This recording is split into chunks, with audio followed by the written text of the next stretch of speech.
Get 'em. Welcome, folks. Y'all come on in and make yourself at home. This here, well, this is the Rolling Thunder Podcast, your home for all things Rolling Thunder.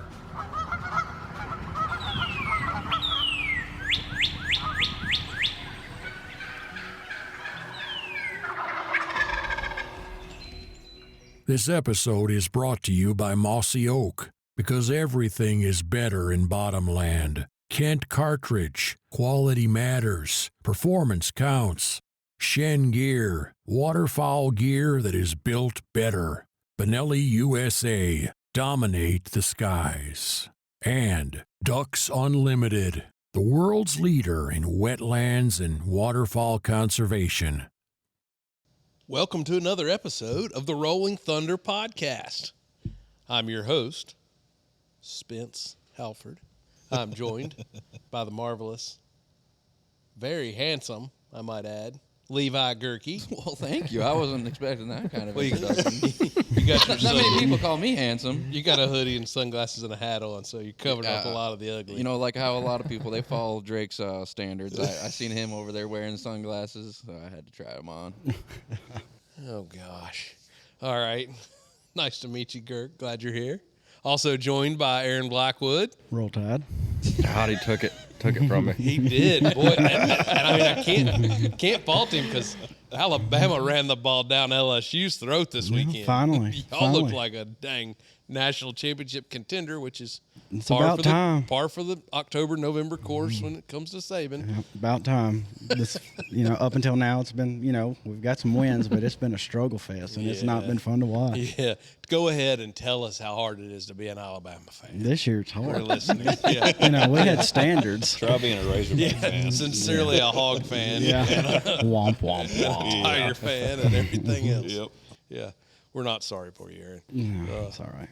Also joined by old three-time Drake Levy. I wish I knew the button was there. There's a clapping button in here somewhere.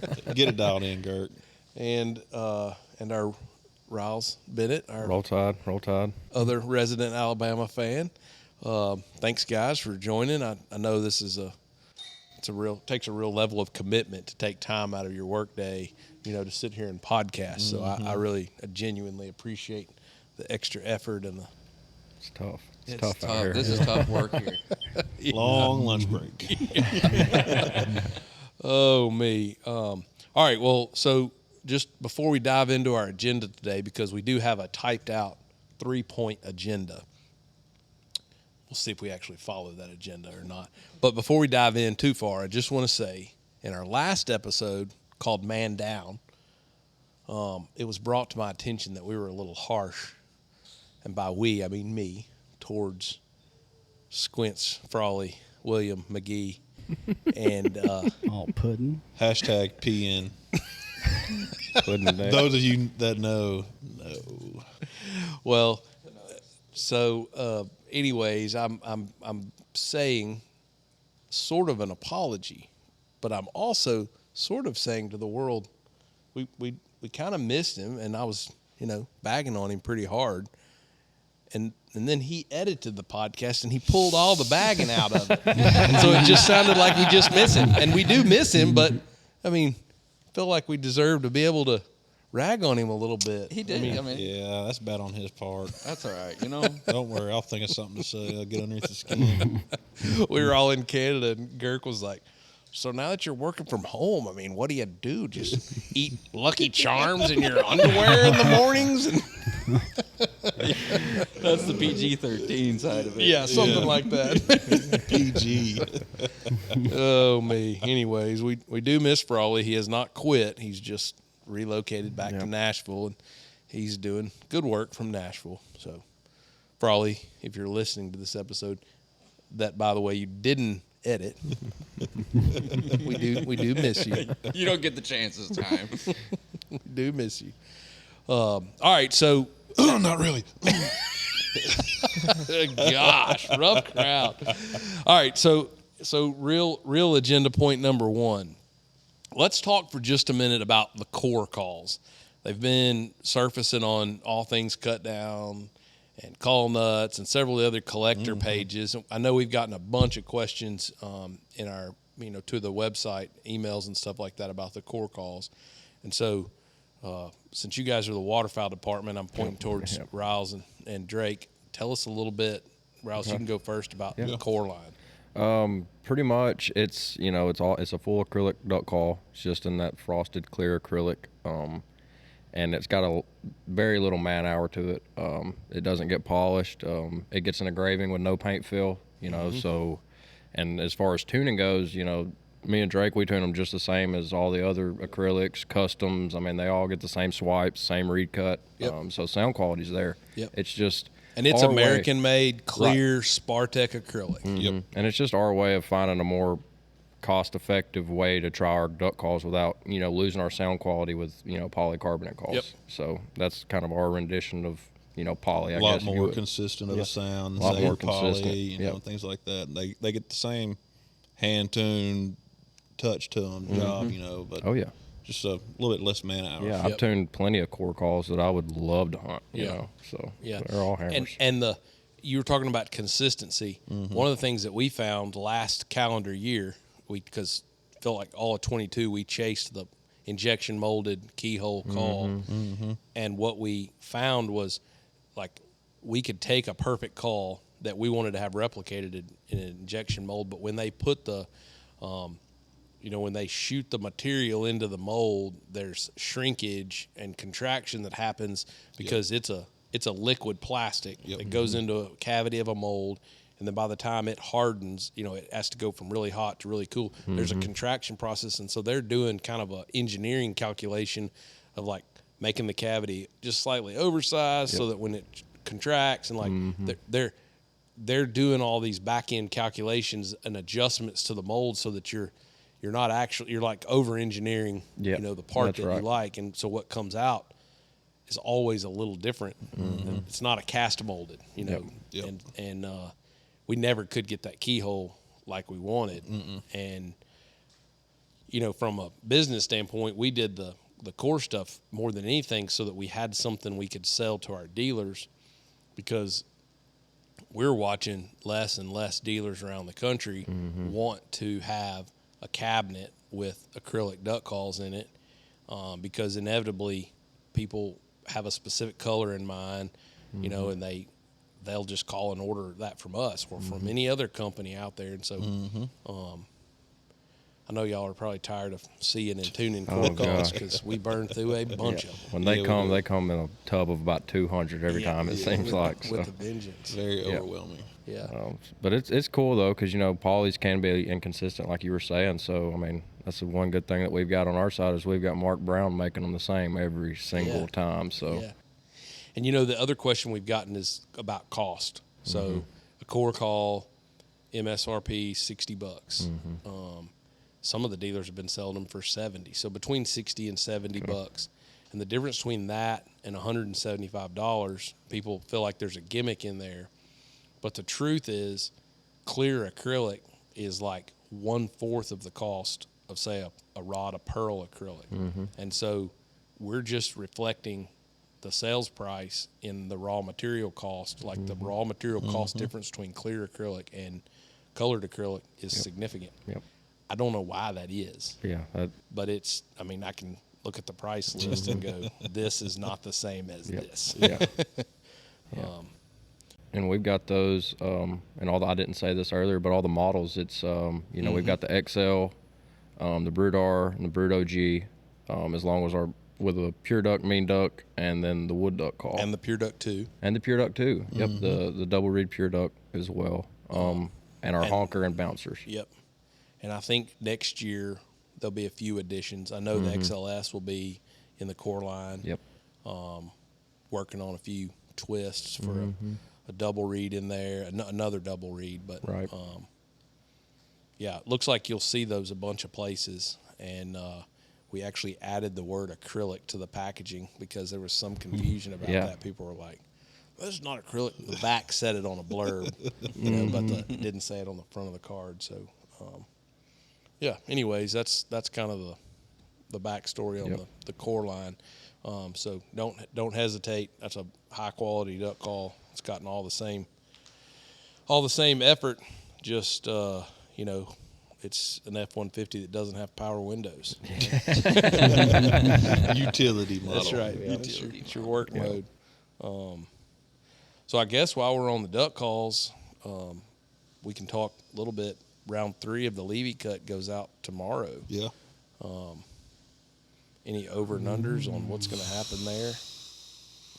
Well, I hate to sound too confident, but last time I said I wouldn't be surprised to see 350 go in an hour. And they all went under half an hour. So I would say with the number that we're releasing tomorrow, I would give it half an hour again. Yeah.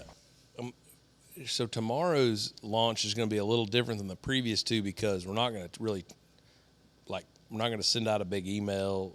We're trying this new feature on the website that when something goes back in stock, people get notified. So if you go right now to the Levi cut or any other item on the website that's out of stock and you click notify me, as soon as we increase the inventory on that item, they're going to get notified. And as of Friday, there were 371, I think, unique people that had signed up for notify me on this item. So Jason texted me Friday evening. He was like, "Hope y'all are ready." So, anyways, we'll see. Hope we are too. Well, we're more ready than we've ever been. I mean, I don't know that you can ever be ready, but Libby's back there right now taping up boxes in preparation. So hopefully ready we for can, war. Yeah, hopefully we can get these, shipped out in a hurry. Yeah. If everybody's fingers and condom applying devices can. They're still tingling.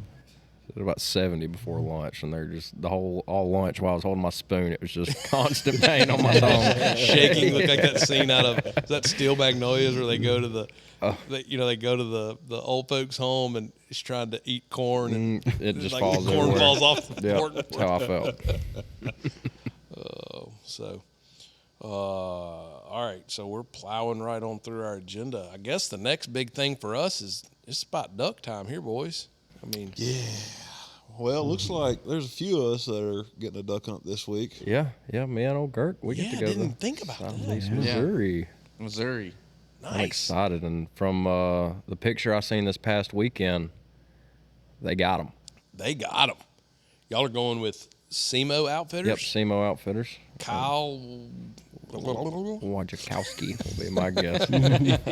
Wojciechowski's. Who has actually, he's on a short list of people who's actually slept here in the shop. Oh, wow. Oh, wow. Oh, Not he was many- one of He them. filled Yeah, up one of the air mattresses in the back. Not many people know that, but anybody just a trivia, anybody know who else is on the list of people who spent the night, slept here in the shop? Drake. I know of one. We're sitting on where Drake slept right now. Oh, no.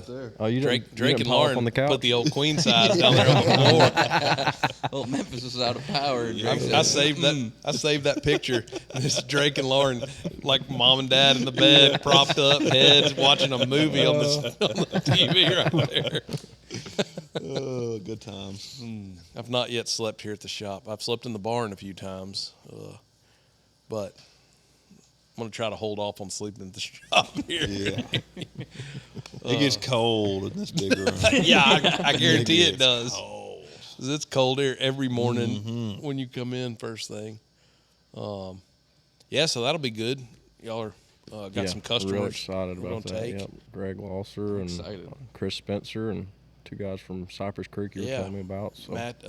Matthew Criswell, who's better known as Frog, and Samarcus. And they've been great customers, and so that ought to be a good time. A lot of deal. ducks. Good deal. I'm excited to hunt that Levi cut. Very excited to hunt that Levi cut. You'll be the I was going to say you'd be the second person because Gilpin claims he's the first. I believe he's the first to kill ducks with a Levi cut, but I think there's been some since then that have been killed. So you'll be in the first batch. It's good enough for me. First batch. I'm sure there's some undercover people that have been using the Levi cut and killing some ducks. Undercover. Undercover. The customers. You look like you're in undercover right now. Incognito. You caught me. For those of you at home listening, Oh gosh. Girk is wearing a black sweatshirt that has in quotations, just the camera guy. No, dude. Oh, dude. My bad. Dude. Along with a wall media hat. I'm just decked out. Swagged. Swag. With his shades on. Edits 3 videos in 1 week. He's a man now. I am him. We were in there earlier in the office talking about something, and Lindy walked in. And she heard Girk explaining a few ideas, and she was like, "Good job, Girk." She said, "You're trying to be employee of the week 2 weeks in a row." He said, "There's not much competition in the media department these days, boss." Me, myself, and I got nobody else.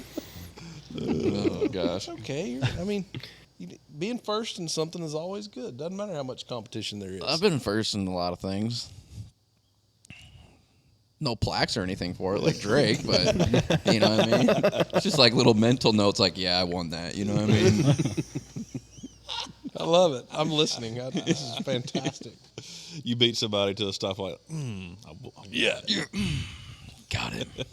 Got him. No, but back to Didn't duck get hunting. stuck at the I will turn lane. say, I'm excited for this duck season just because my first season here, it was all just like crash course because I didn't know anything about Arkansas woods, and then now this year it's me, Drake, and Riley, and everybody are just gelling a little bit better, and it's just going to be a lot better duck season.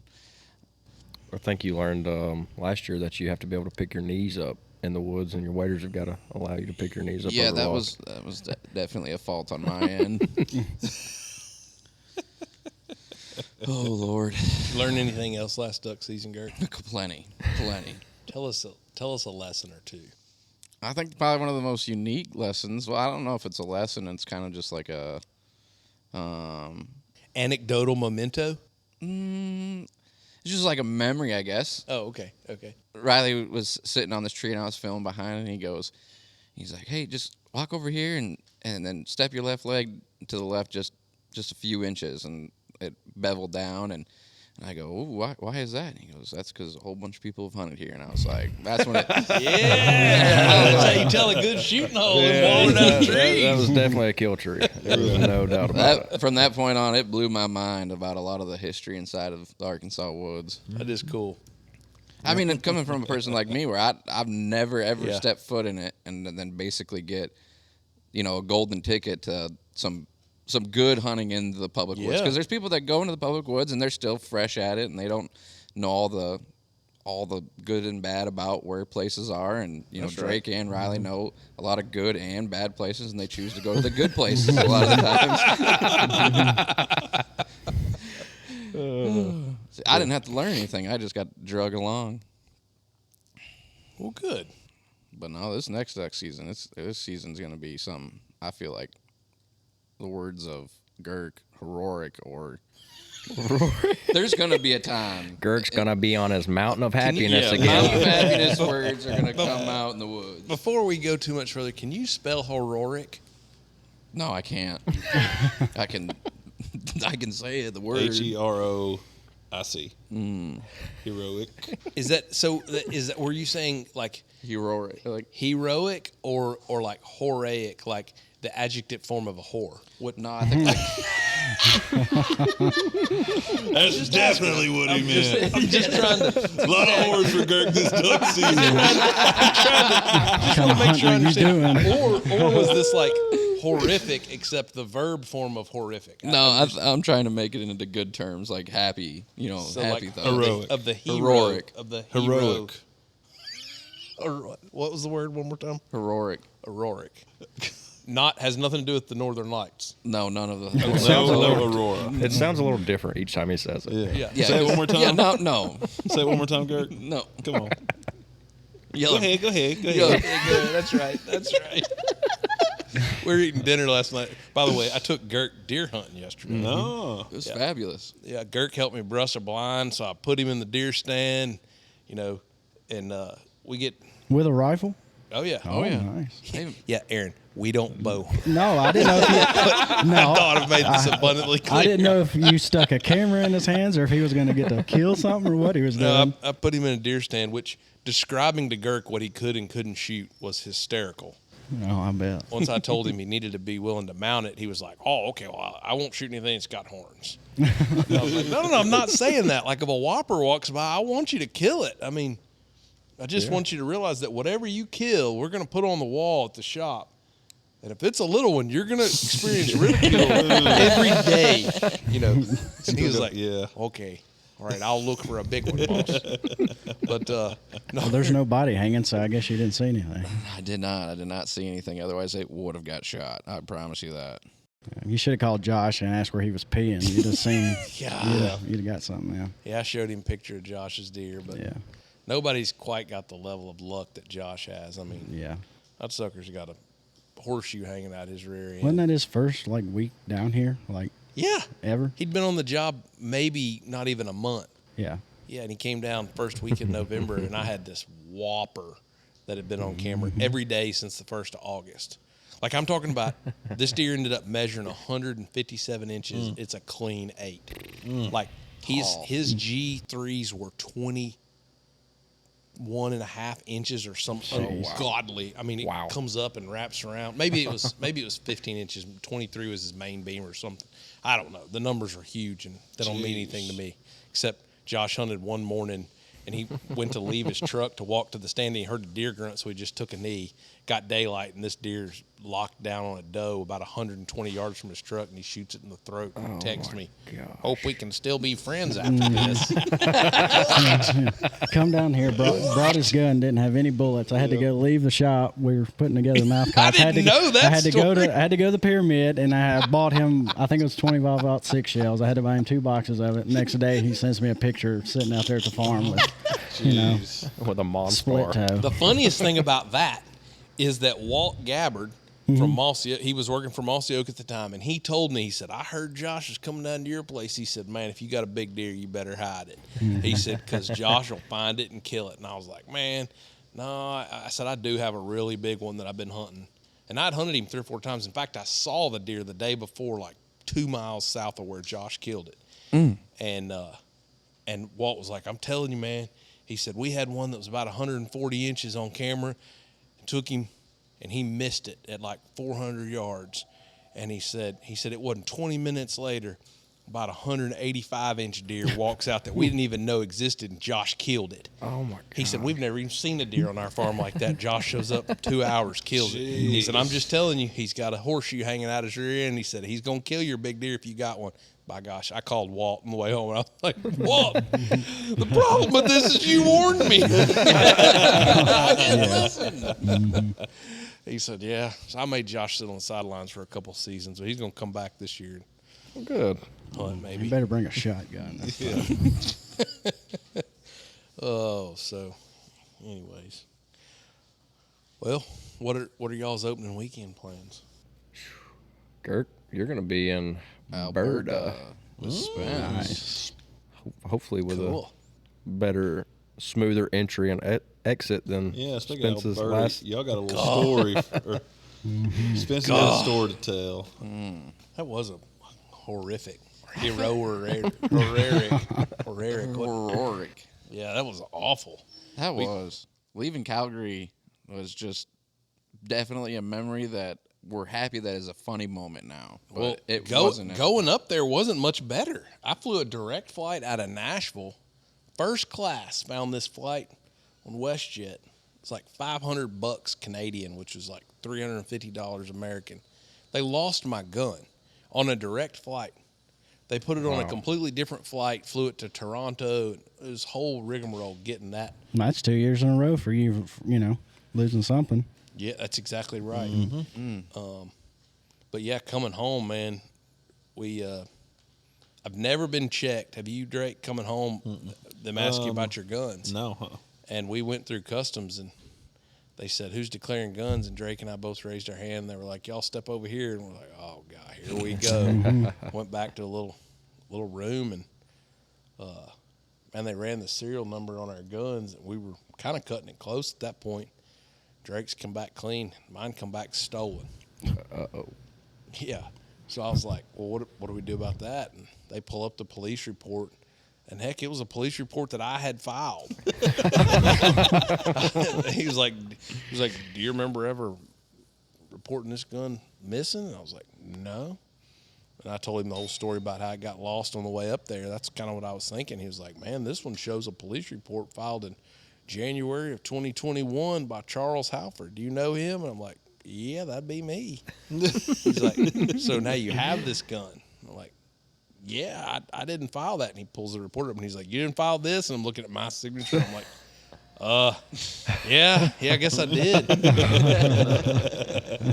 Sheesh, it was downhill from there. The guy let me get on the flight and said, we'll call Memphis and we'll get it taken care of. And so we, when we got off in Dallas, we need to find the video that Ramsey took. Yeah. Because there were two big SWAT team looking dudes waiting on the tarmac. Like, I didn't even get to step off the plane. He had T-Pain rolling, lined up.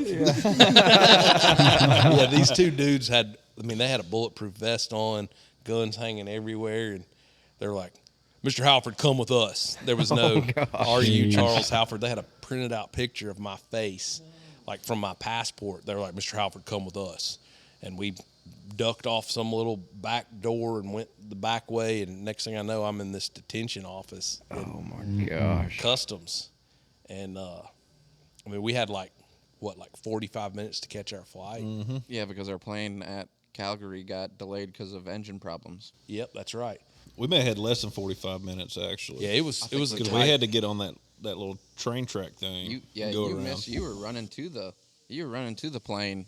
To get on the plane leaving from Calgary to Dallas, you were running to it. Me and Drake had to try to keep the gate the people door open. Yeah, and we were arguing with them, like three of us, me and Ramsey and Drake, and they're like, "Get on the plane." We're like, "No, you gotta wait for Spence." Yeah, but then it still took a while after that because of the engine problems. So when we got to Dallas, we were delayed, and we didn't have nearly the amount of time in our layover that we thought. Well.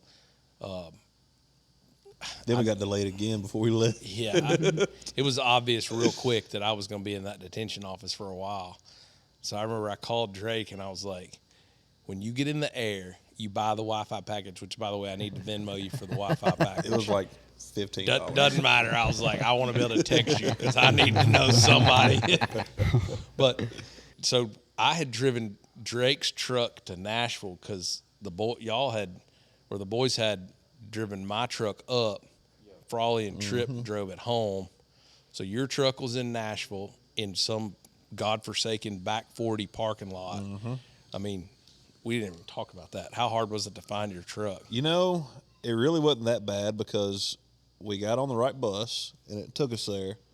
And we stopped at the first stop because, like, let's just go ahead and get off because I had a picture that you sent and I seen what was in the back, like the signs in the background. So we just went to them signs and went like, all right, where is it at? Hit a button, there it was. Well, you also didn't have luggage. Didn't have luggage. So I'm in. These two SWAT team looking Bout dudes didn't have the truck keys either. Yeah, exactly. When I realized I was going to miss this flight, I asked this Border Patrol agent. I was like, "Is there any way you can take these keys to the two guys on this flight?" He's like, "Sure." He said, "What's his name?" "Christopher Levi." "What's he look like?" I describe him. Guy walks off with the keys. Okay, he's got to go clear across the airport. He did not write down Drake's name. He did not write down the description, nor did he write down the flight number.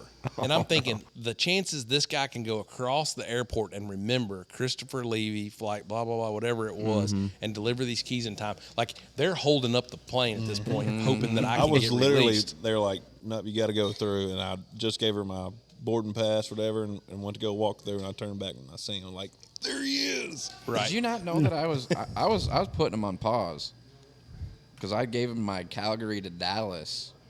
Did you hear that? Yeah, this was slick.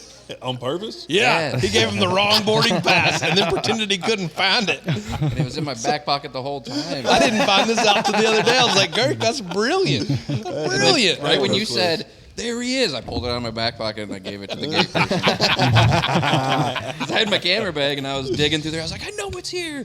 I know it is." Got him. Oh, so I'm in this detention office, and we figured out that there was no way I was making this flight. Got the keys to y'all, and so I just said, give y'all the keys. That way y'all can drive home from Nashville. I'll just book all that. I started looking up on all the afternoon flights to get to Memphis, And I figured I could get picked up from the Memphis airport easier than making y'all wait 3 or 4, 5 hours in Nashville, you know, which would have sucked, and then still have a 2 or 3 hour drive. So we got y'all the keys, and I'm in detention. And finally, by detention, I mean there's like 5 or 6. Serious detention. Customs and Border Patrol, U.S. Customs and Border Patrol, serious.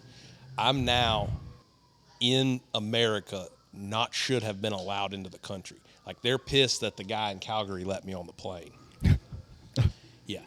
So the issue is I have a quote unquote stolen firearm. Well, they're going to fix this, but they're telling me there's no way this is going to get fixed while I'm here, and they're going to keep the guns, and then I'm going to have to go through this whole process to get them back. And the guy goes, the only way that I know that you could take these guns with you is if Memphis Police Department will amend the stolen firearm record in whatever the database, the NCIS or whatever, I don't know, there's some database of stolen firearms. And he goes, we can call Memphis and see if they'll do it. And of course, you know, I've spent my whole life here in the Memphis metro area, and I'm thinking the chances that somebody at Memphis Police Department is going to answer the phone, number one, like 1,000,000 to 1. The chances that the person who answers the phone is going to get us to somebody helpful, 1,000,000 to 1. The chances that we actually talk to somebody who could affect change and that person have enough initiative to actually do it, no chance. I don't know how. Dude dials the number, and Sergeant so-and-so answers the phone and is like, yeah, sure, no problem, I can help. So the Border Patrol guy like waves me down. I'm sitting over in this detention area off to the side. He motions me over. I come over. He hands me his cell phone. He's like, here, talk to Sergeant so-and-so. And I say, I'm Charles Halford. Yeah, I've got this gun right here, blah, blah, blah. The guy's like, okay, cool, we'll amend it. He amends it. The guy hits refresh on the computer screen. All of a sudden, gun not stolen. Problem solved. I'm like, holy cow, man. Wow. This is unbelievable. Because I've got 2 guns in my case, and I've got Drake's gun. And I'm expecting to have to leave all 3 of them.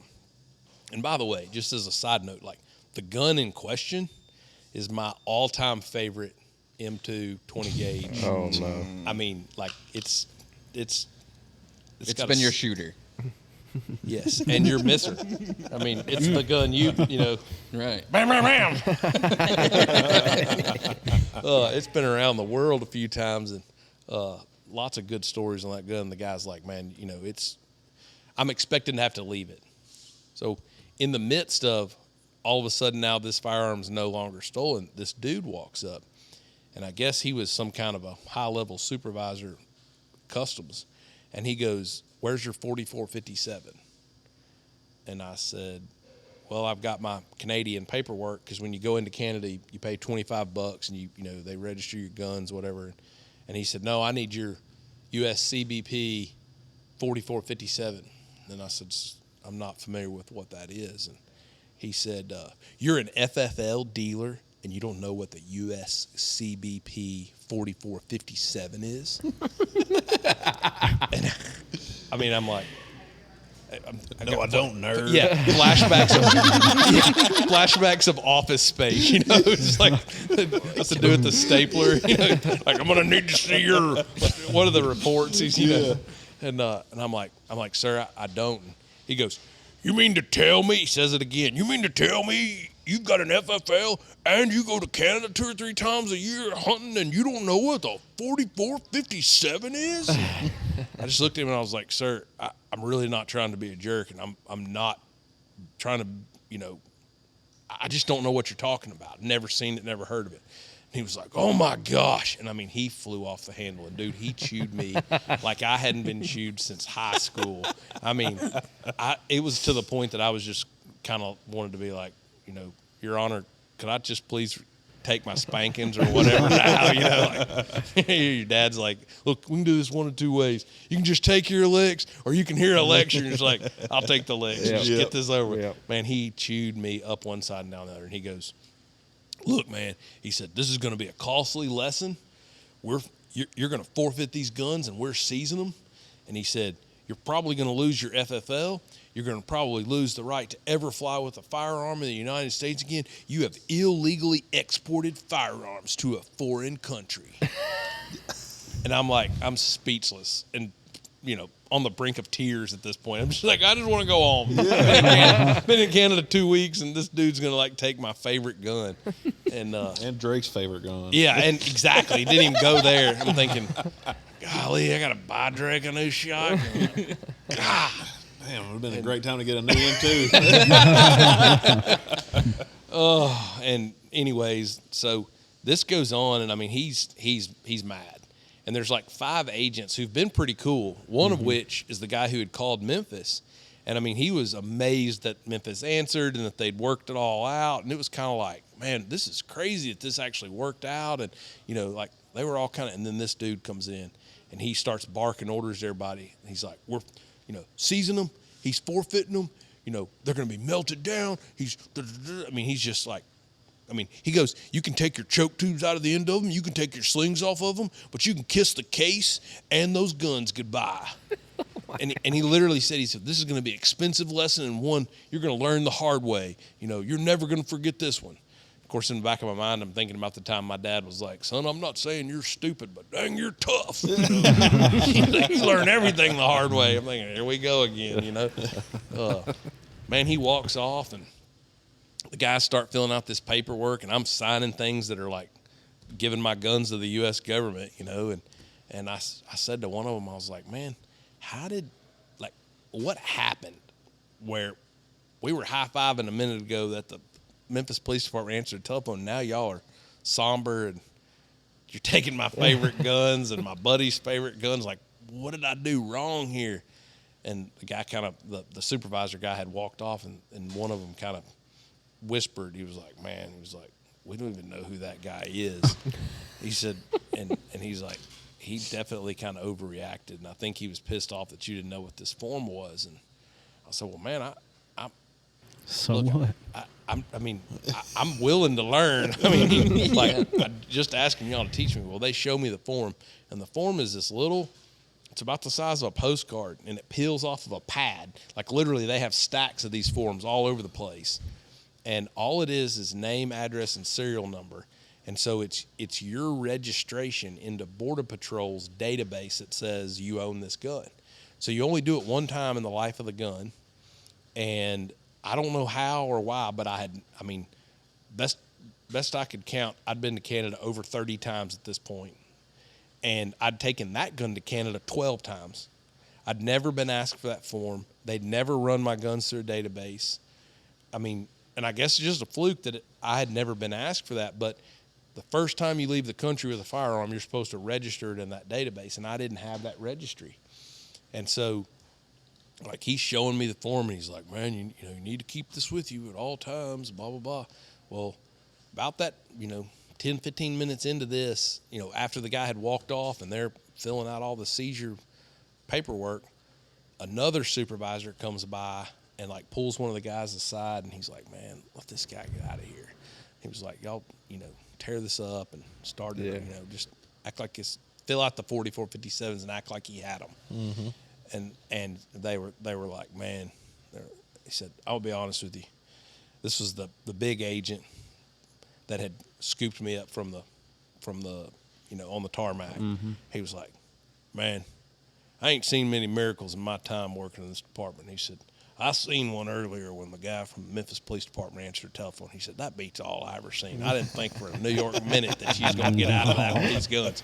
And he said, by God, you just taken the cake and topped it with the second miracle. That guy said to act like the first guy was flipping up. He said, so what we're going to do is we're going to box these up. You're going to fill out this 4457. You're going to get the hell out of here. And I was like, are you kidding? Looked at him and I said, you mind if I give you a hug? And he goes, absolutely not. I'm going to help you pack this up and you're going to get the hell out of here. No hugs given. I was like, oh my gosh. I'd called Lindy. I'd called my dad. I told my dad, I was like, I need help finding somebody that's an immigration attorney. Like, I'm not sure if I'm going to jail or if they're going to melt these guns down, but I'm in world of trouble. And anyways, I walked out of after it'd been 3.5 hours. I walked out of the Border Patrol detention area, and they helped me get. Oh, we forgot the best part. In the middle of all of that, they called for our luggage off the plane. Oh, yeah. Because they wanted to inspect the gun. Oh. Well, apparently in Calgary, the gate agent in Calgary had registered the guns under either Drake's bags or Girk's bags. Like, we showed up with 6 bags, 2 for each of us. And so they had requested, Border Patrol had requested from American Airlines my 2 suitcases off the plane. So they get them, but when they show up, it's just two bags. And I'm like, y'all know that's not guns, right? Like, that's 2 duffel bags.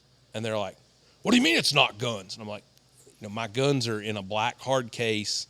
American Airlines knows which one it is. And there's a dude in a suit from American Airlines, and he's like, well, they just asked us for these 2 bags. And I'm like, well, there's 3 of us traveling together. I have no idea what the gate agent. So then Border Patrol, that was when the wheels really started to fall off, because they were like, so you're telling us you have a stolen gun in somebody else's suitcase? I'm like, no, I did not say that. Number 1, the gun is not stolen. Number 2, it's my suitcase. I have no idea what the dude in Calgary, I don't know.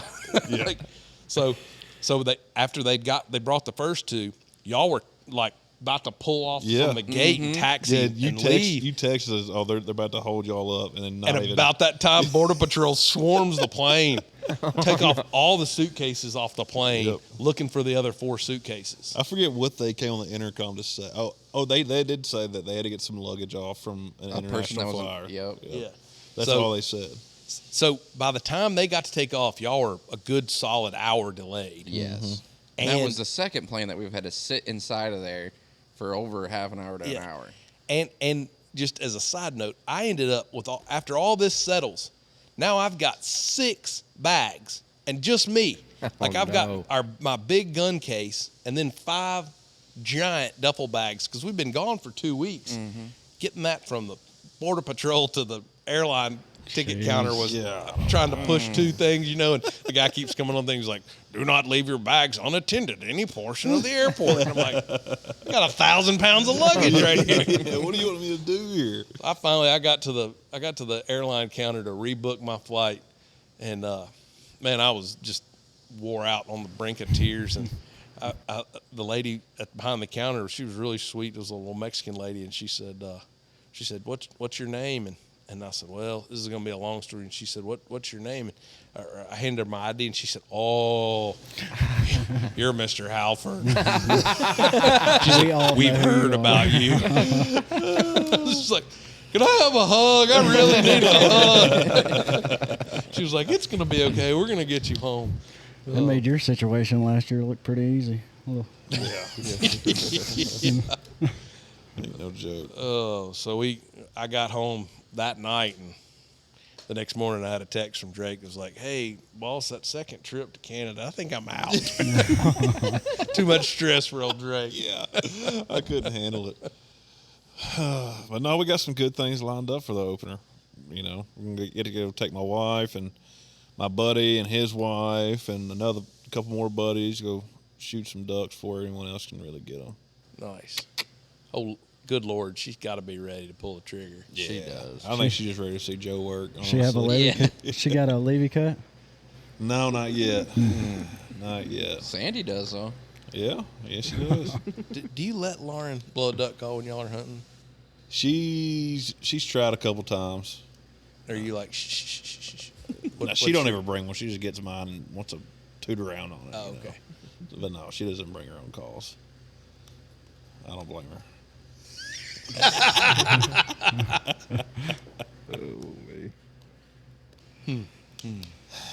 Riley, what are you gonna do for openers? Man, we're still kicking it around. We're just gonna go scouting for ducks and go hunting for ducks. Hopefully we're where they're at. Is anybody in line yet? Has anybody heard any? Man, if there is, I got an idea of who it is and where they're at and where they're headed.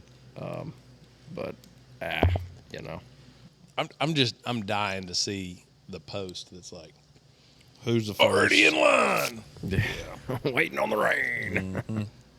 Speaking of rain, we are supposed to get another big one. We are going to get some good rain. Looks like end of this week, maybe. End of the week, and extended shows might get some like on opening day. Really? Week. Yeah. Oh yeah, they're calling for at least another 2 to 3 inches, like that weekend of duck season. Man, I know it's like the season of optimism and hope, even though it's a drought. Everybody this time of year is always doing the rain dance.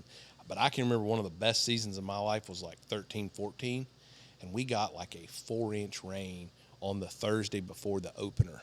It was unreal. I remember I went to the Delta or DU banquet in Jonesboro with Kari on that Thursday night before, and it rained from like noon that day until 8 a.m. Friday morning. It rained 4 inches in one rain.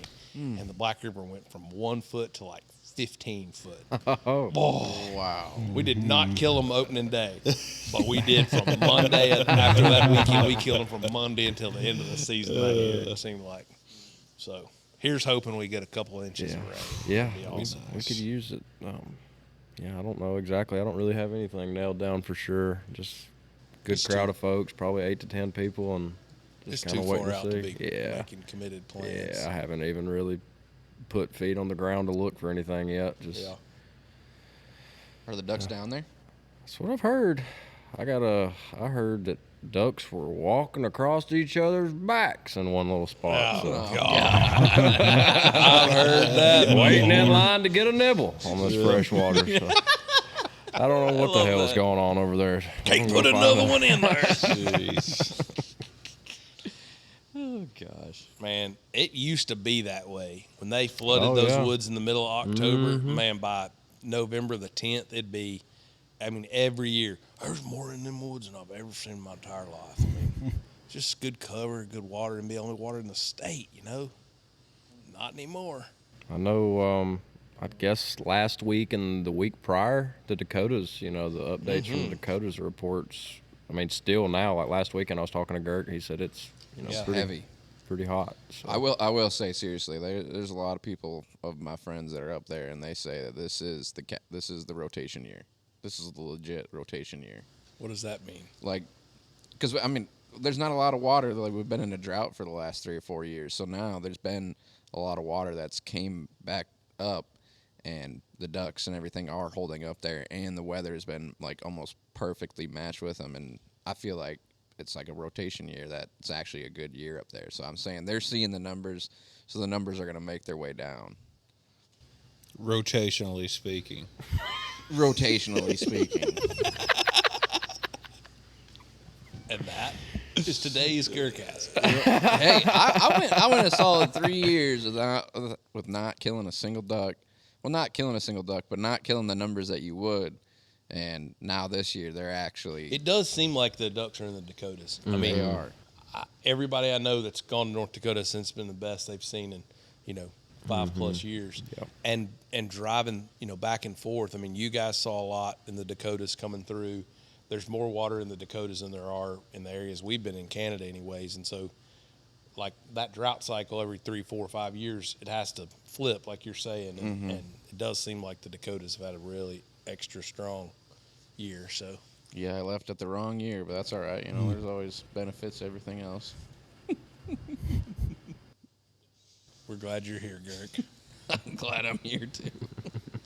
Oh, rotation year. Yeah. Well, rotation year. We're adding that to all future Yeah. Instagram posts. Hashtag rotation year. Rotation year. You know how Tony Vandemore's got like Ducks 2K23 or Ducks 23 or Turkey 23 tips. We're gonna be rotation 23. Rotating to 23 to 24. Aaron, you got a big deer on camera? Well, I've got plenty on camera now. Seeing them outside of that camera is what's hard.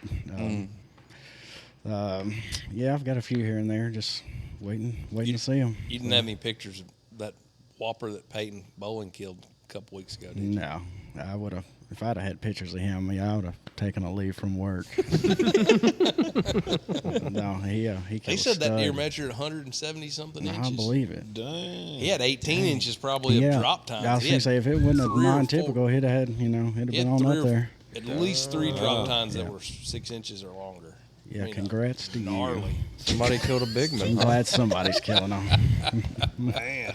I want to see a picture of that rig. Yeah. That's the guy who owns Teague Store. No kidding. Yeah, so it was like 3 miles south of here. Yeah. A whopper. Wow. A whopper. Pretty cool. Pretty cool. Yep. So I'll be chasing those nocturnal bucks until they start chasing does, and when I'm not doing that, I guess I'll find myself on the water. When do you think? When are they going to start chasing? I don't know. It? It looks like they're kind of getting after it now. Are you seeing scrapes and seeing some activity? Yeah, a little bit. Russ come out the shop the other day and was looking at my spot, and he's seen a little buck chasing a doe already. I haven't seen any chasing in the woods yet, but also haven't spent ample amount of time in there either. So I saw a buck last night go towards a pair of does, and he kind of had his head, and yeah, he went from eating to sniffing. yeah, no, He those goes are the signs I like Clearly to not see. much to sniff, but Yeah, but I mean, you could tell he had it on his brain. no, I'm ready for it. It's my favorite time of year. So no ducks on opening day. No, I'll probably opening day. I'll probably be duck hunting, but no, I'll probably rush home to get in the stand. Are you going to hunt in the duck woods this year? I always hunt in the duck woods. I just, have to prioritize. I've got to see what these deer are going on doing over here, what the here. ducks are doing here, and I've got to, just got to, it's a hard choice sometimes. Priorities are straight for you, right? Now, if I've got, big man on camera doing something pretty regularly, I'm probably going to have to skip out on the ducks. Yeah. But if that ain't working, I'll go shoot my green. Mm-hmm. So, but again, like everybody else, water situation. So Yeah, we don't have to worry about water up in Alberta, do we, Spence? I mean, kind of. We do have to worry about water. you falling from the sky. We're frozen on the ground. Yeah. Coldest I've ever been in my life was last year in Alberta. No doubt. Yeah, I don't even know if I'm prepared for that. You're not. You're not. No. The only saving grace is that you just don't have to be out there very long. No. The only time I got warm last year is when I would, playing dog. I couldn't wait to go run and pick up birds just to get some blood moving. I mean, it was cold. Yeah. Well, when Drake told me, he's like, I'm not that he didn't bring Josie up there because Thomas doesn't even run his dogs up there because it's just too cold for even the dogs. And I was like, Well, I don't think it's too cold. Last year he didn't run them. I don't know why, but His dog last year was hurt. Oh, okay. And, he told me I could have brought Joe up this year if I wanted to, and I was like, nah. Yeah. right. Stressful flying situation. I don't really want to be a part of. Yeah. And it's also like the stuff we hunted wasn't powdery snow. It was real packed down. Mm-hmm. Man, I don't know. I'm not a vet, but I'd be a little bit nervous about. It's kind of like hunting on ice, That stuff was Exactly slick. what we were doing. I mean, it was packed down because the birds had been sitting on it, and I'd be a little bit worried about ACLs and you know what I mean. Chasing. I've heard of football, like freak slipping. accidents like that. A dog slip on ice and then And the spinal issues. I seen where a dog got paralyzed on Facebook running out on ice, and it was like full leap, and its first leap the dog just crumbled. Freak accident, paralyzed itself just because it didn't have any grip and it just slipped out. Its paws slipped out in all directions. We don't need any of that. No, Lord no. We don't need any of that. What are your plans, boss? I'm going to Alberta. Oh yeah. Hunt with Thomas Gilpin. That'll be fun. That sucker's a workhorse up there. I would normally, like, when somebody says that'll be fun, kind of my go-to is like, that'll be all right, Yeah, you're right. That's going to be a lot of fun. I'm just going to go ahead and own that one, Drake. Are y'all going to stay at that pretty cool cabin that he's wanting to book, or No, I think he's saying it's about over up there. So we're relocating to the honey hole that we hunted last year. Yeah. Which is going to be some guaranteed open water. have another? So you don't have to worry about water. We have to worry about it a little bit because there are wild birds. I mean, Yeah. we do have Yeah. to kind of worry about it, but yeah, I don't think we're going to have to worry about it. Just got to worry about what standing cornfield they're going to. The early scouting reports from our friends up there are that the numbers are better than they've been in a number of years. And if what we saw on our trip to Saskatchewan is any indicator, duck numbers are definitely on the up. At least that's anecdotally. Yeah. our experience. Yep. Forbes said the same thing on Facebook the other day. Did it? Yep. The Illinois flyover was 5% up on mallards, I think, like in the 10-year history or whatever, and then Mississippi River was, I think, 4%. Just right there with it. So I don't know why, but I had it in my head that everybody was reporting a couple months ago that numbers were down. that's what I'd heard too. And Isn't that what? then once season fired up, getting reports from Canada, it seemed like all of it was debunked. What do y'all think about all those numbers? Where do they get them? I try not to look at them. Where do they Freaks get them? me out. Yeah, and I don't Where know do you how get this accurate they percentage? are. I mean, from my understanding, there's like a square on the glass when they fly over it. Like that, if that square is filled up, that means there's X amount of ducks or something along those lines. I don't know how they. I don't understand the logic behind it, but I also just don't understand the I don't know what the right word is, but anecdotally, my experiences have never matched up to what I feel like some of the best seasons I've ever had were the years they were like, oh, the duck numbers are down, and then the years where they're like, duck numbers are at record highs. I feel like they suck. I mean, like, I don't know how it's. Same. You know what I mean? It's sort of like. I don't want to say it's like the weatherman. He says it's going to rain and then it's sunny, but it's kind of like that. I feel like there's no correlation to me in terms of quality hunting and what all these preseason reports say. Yeah.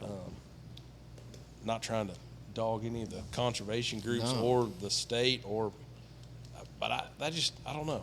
It doesn't seem. And I know, like back home, whenever they do flyovers, they fly over public stuff, but a lot of it, they're taking data from refuges. And to me, like a lot of which it's completely different. But back home, you don't see a lot of the birds that you hang out on the refuges. They know where they're at, and they've got two set places between that refuge and that little piece of private land, flooded cornfield. So you don't hardly ever see the ducks that they're actually flying over and saying that we have. It seems like, which that varies from state to state, but. The only way that I could see like one of those percentiles like being an actual like beneficial number to like the general public is like a rest area in states like Arkansas or Missouri that you can like physically look at from a previous year and like notice how many birds are coming in and out of it. And Missouri, I don't know what other states do it the way Missouri does, but Missouri counts those ducks on their refuges almost, I think, daily. Really? Or at least gives estimates because they post it on their on that refuge's page, what internet like website page, I guess, and they update that count. If it's not daily, it's like every other day or every couple days. But Arkansas doesn't. I mean, you see like in their weekly waterfowl report, you see it's like a statewide number of what's estimated. But there have been several times in my life, I know for a fact, I read that number and I knew where that many ducks were sitting. Oh, 100%. Wouldn't you say the same thing? Yeah. Like, I can remember one time they said there were only 100,000 mallards in the state of Arkansas or something, and I was like, no, there's 200,000 at Lake Ashball right now, or where, I mean, and I can remember that multiple times where their number was either, I never thought their number was too high because they can't see everywhere, but it was always times where I remember whatever their number was, I could think of 2 places or 3 places where I feel like y'all clearly didn't fly over that. Right. You know what I mean? Yeah. I don't know. Maybe we should find somebody that does some of that. If anybody flying. knows the procedure to this, feel free to chime in. Yeah. Seriously, like Message if us. Talk somebody. to the old boy at Pocahontas that flies over real low. He probably has a good idea. There's somebody. I don't know what other states do. I know Arkansas has they've got a set thing like that they fly like a grid, like you were saying, Drake, and then they take the data they see in that grid and they kind of there's a math calculation for making that across the whole state. But and I'm sure, I mean, these are clearly people that are a lot smarter than us. We had a hard time figuring out how to checker, a tiny panel on the shin gear calls. So the math calculation of that. We started talking about pi. Nobody that worked here knew what pi was numerically. We had to Google it. I ran away whenever I heard that. I was asking cherry or blueberry. I just remember Drake was like, "What? Radioactive." I'm gonna go back in this tuning room. But yeah, that would be a pretty cool podcast if we could get somebody on here that knows about the flying. I'm sure there's. I know one guy that used to do it back home. I Really? don't know if he'd be willing to drive all the way out here, but I'm sure he might. We could get him on the telephone. Yeah. Yeah. Oh yeah, telephone for sure. Yeah. Reach out to him because I'd heard what Drake was talking about too, where they kind of like take a picture and from that certain area they'll kind of do some type of equation to. I think I'd heard that from him as well. Yeah. I just wonder how much of that is federally driven versus state. Because if it's state driven, some states are going to do a better job than others. Yeah. You know what I mean? But also, the part that's hard to kind of wrap my mind around is that, these are migratory critters. So if they're all holed up in North Dakota one day and then they all move, it seems like kind of flawed logic to think that they're evenly dispersed across the entire flyway. They're clearly not, And then the other part of the whole equation that never seems like they take into consideration is that from year to year, you have better habitat in certain places. Like some years, if the Cache River is up, it seems like once ducks get to a place, they tend to stay there the whole season. Yep. Versus it starts out real dry and then it gets real wet. Like, some years they're real thick in Biomeda, and some years they're real thick in Dave Donaldson. And I feel like some of that's habitat dependent. A lot of it's habitat dependent, and where they get first. And I don't know. It'd be interesting to get somebody on to kind of. Yeah, I wonder. I feel like a good way to do it would almost be like a thermal. Do it over at night, which I know a lot of birds move at night. I've heard that as well. But flying over water with thermal, if you could have some kind of equation or calculation to figure out, if it's this hot in this area, there's roughly this many birds, holding on. That's a good point. They do that with water. And through the LIDAR studies and things like that, I would think that they could, and that's thermal based. Right. Who knows all about that is Hancock, three-timer. What's his name? Won worlds 3 times. Hancock. You know who I'm talking about. He won Main Street Worlds. Oh, Logan. Yes, Logan. He knows all about that LIDAR stuff. I wonder if he would. He probably knows about ducks too. Yeah. He'd be a good one to have on here just to talk about duck calls and LIDAR and duck call. It is interesting. I'm sure you could call into some type of game and fish, like commissioner, and be like, hey, do you have anybody that would be willing I've got to do a it? great idea. We should record a phone call between Gert and Arkansas Game and Fish. Please do that. Yes, ma'am. My name is Levi J. Gerke, and I was calling to find out who I could talk to about the count on these How many weekly ducks do you waterfowl have in reports. Arkansas? Can you tell me everything you know? I was thinking about Probably a hunting. short list coming. Oh, me. All right, well, I guess that's all of our agenda, and we should probably wrap this deal up. It's getting closer. It's getting closer. Leaves Get your are- duck calls ready. Leaves are falling. The weather's changing. Stay ready. Don't have to get ready, Gerk. That's right. Hashtag Mash the rotation year. gas. Yeah, hashtag rotation here. Hashtag rotation. Eric Church year. can have his record year. We're going to have our rotation year. Dang right. I love it. That puts a whole new spin on it, Rob. I like that. I'll start writing up lyrics to a song. Well, here's to hoping it's a rotation year for all of our listeners out there. So, all right. Well, with that being said, Gerk, you've got a podcast to edit. All right. Drake, you got more calls to tune. Yeah. About 70 or so more. Nice. That's not bad. Not terrible. I'm going to go slide some rubbers on. R.I.P. index fingers. Yep. Indexes and Yeah, I'm thumbs. glad I don't have to touch those anymore. Yeah, I was going to say, when you get done with the podcast, we're going to need you. Yeah, we're gonna need your help with the thumbs. rubbers. So, And toughen them, tighten them typing fingers up. yeah. Get all good and calloused. The editing fingers. All right. All Well, right. catch us on the next one. Thanks for listening, and yeah, we'll see you next time. Roll Tide. Roll Tide. Tide. Go